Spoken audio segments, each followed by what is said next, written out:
Hi, Danny. How are you? Hello, Alicia. Yeah, very well, thank you.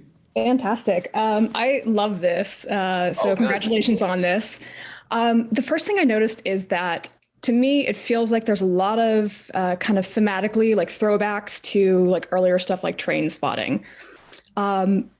What is it about people that are kind of on the margins of society that have kind of fallen through the cracks that kind of draws you to that?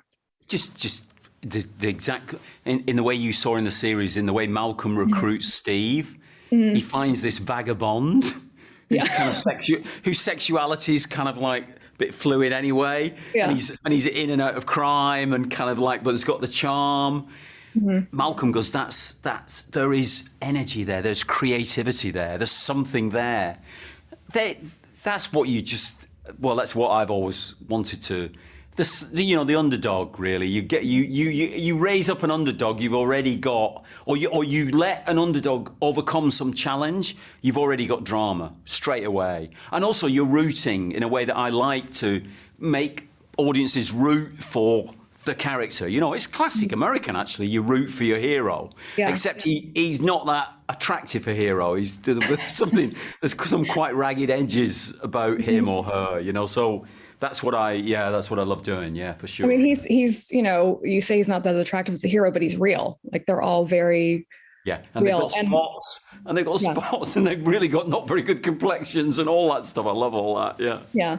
And as I watched this as well, I started thinking a lot about how it feels like the younger generation, like Gen Z, is almost like the second wave of punk in the sense that they too kind of want to tear down, institutions and structures and kind of burn it all to the ground, but in a very different way.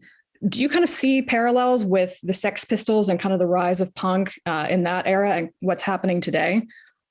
I don't know what given the matrix of that we're all woven into at the Mhm. moment. I don't know how you're going to disrupt that. I mean, I think it should be disrupted because it's clearly so exponentially powerful and gaining, and Mhm. growing. It's hold and our dependency on it.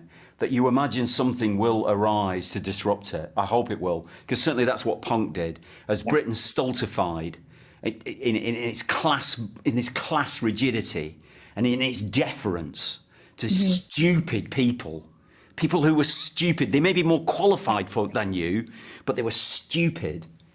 It blew them apart, and not in a particularly charming way. It was quite ugly, and I Mhm. think that may have to happen. I don't know. I mean, you can't predict it, and it will happen. And it won't be me that starts it. It'll happen, and I'll be one of the ones worrying about. Oh my God, how far is this going to go? But it Yeah. will happen, hopefully. Yeah. I hope so. And something too is that you spliced in so much footage and stuff from the real time. Was that something that idea that you always had in your head to kind of create that the real gritty feel of the 70s, or was that something that just kind of organically happened as you were shooting? I think that's going to be a huge part of future filmmaking, Mhm. Alicia, or sort of future storytelling. There Mhm. is a treasure trove of archive which is growing. If you think about how much is shot now compared to Yeah. what's shot in the 70s, that treasure trove is growing daily enormously. And artists are going to raid it constantly. Mhm. For it's just the obvious thing to do. And when you're doing the 70s, London, you can't do London in the 70s. London is unrecognisable now. Yeah. And so you've got to use other tools. You've got to go to other cities which aren't as developed as London. You've got to use your archive. You've got to use your actors. You've got to use your costumes, which, of course, in this case, Yeah. you've got this wonderful array, gallery of costumes that. I love the fact that they swap costumes. You never see Yeah. that. One actor wears it in one scene, and then other actors got it Yeah. on. There's the same T-shirt, and they're just swapping it right. I love that about it. So you use every tool at your disposal to try and create that feeling of the 70s. And I lived through it, so it Mhm. was a kind of it was a job that was both a labour of love and also like difficult to remember, just to remember how bad it was, Mhm. and to try and explain that to the kids because some of them weren't are just born this century, and Yeah. trying to explain to them how different the lack of stimulation was just terrifying back then. And suddenly there was this Roman candle of